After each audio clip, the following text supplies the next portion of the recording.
Hi Philip, thanks for joining us this morning. Thank you. Earlier today you gave a director's masterclass. Can you tell us a bit more about it?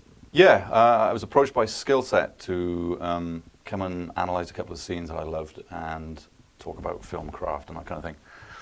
And I thought perhaps there were more important things to talk about, and one of those things was like a series, a web viral music biz satire we made last year, myself and a couple of people, that we put up on the net, and which sort of took off. And it seems to be quite an interesting model or a way forward for new filmmakers to get their work out there and to get a name for themselves. Well, can you tell us a bit more about Svengali? Svengali, I was in a band a long time ago, and so was Jonathan Owen, who's our actor, lead actor in it, plays a character called Dixie. Yeah.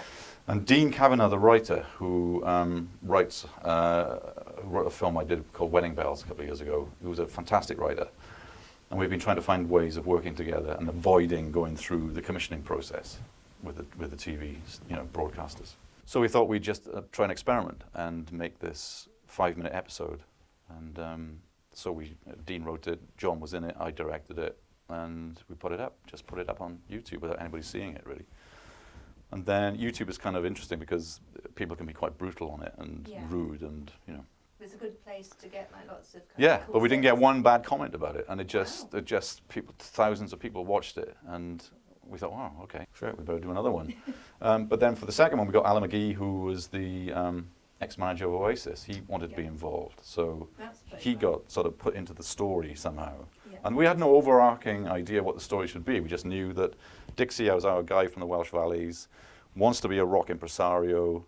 He's found the band that he thinks can make it big. And so he goes to London with a Tesco bag, and in it a bunch of cassettes. He's not up with the times, you know what I mean? It's generally CDs that they listen to in A&R offices. But he turns up with a cassette and wants to just somehow break down the doors of the music business and get his band recognized. So it's his story. And he's such a great character because he's really passionate about the music. He's really passionate about, and you empathize with that. You realize that he's wandering into this lion's den, and it's the ignorance really that allows him to sort of blunder into people's offices or just go up to people and speak to them like he knows them.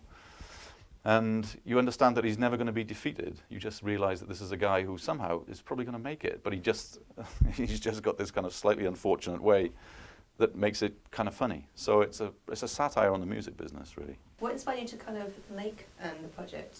We just wanted to get out of the commissioning process. Right. Because we'd done, we'd commissioned, we'd had things commissioned by AberTV and various other people who liked our stuff. We'd done a film called Wedding Bells, and it was kind of hard and edgy and funny, and so I think they just wanted more, really, of that. So we had a project called The Choir that was a comedy, but it had drama component to it. So it moved because the budget grew bigger, and comedy budgets are generally less than drama budgets. So what they did was they moved our drama comedy over to the drama department, and the people in the drama department just didn't like it, didn't want anything to do with it, didn't know what to do with it, and so it just sort of died a death. And it was such a frustrating time because you're passionate about something and you're writing something you think is really good, and then it's just sort of left on somebody's desk, and well, it's just your dreams are on somebody's desk, and they just kind of put tea and coffee all over it, and it's not, so so and then we've had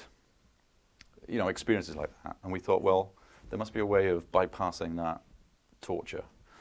So we thought, well, if we just keep it amongst ourselves and we shoot and edit and write it and get people we like to be in it and put it up on YouTube, just liberating to come off the Mac, what we edited it on, and just stick it on the net. Yeah. And suddenly there it was. But we'd done basically done 6 episodes. And then just before Christmas, we had a call. Well, what we thought was it might be a way of creating revenue, because you have to pay for this. It's not just vanity publishing. We don't want to just make a program because we want to make programs.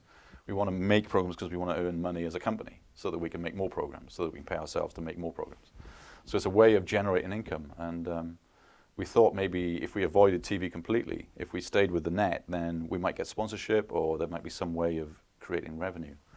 And there wasn't. What are your plans for the future? Wall to Wall came in and they've bought the idea of Svengali, so we are developing it with them. Who are Waterwall? Walter Wall are a big media, independent media company. They Right. make new tricks and they make Who Do You Think You Are? Right. And I think they want to expand their comedy slate, so they've brought our company in to come up with ideas. So they've got a first look deal, but also they're developing Svengali. So, and we've got interest from BBC and Channel 4. Excellent. So it may well be a series Oh, towards that'd be them brilliant. this So year. be Yeah. on Channel 4, the television. Maybe Channel 4, maybe we're not sure yet. Yeah. There's no commission. There's just a development deal. It's in So the process. yeah, but I wish you all the best luck with that. That sounds thank you great. very much. Yeah, it's Thank you just very much. okay. Thank you for having me. Thank you.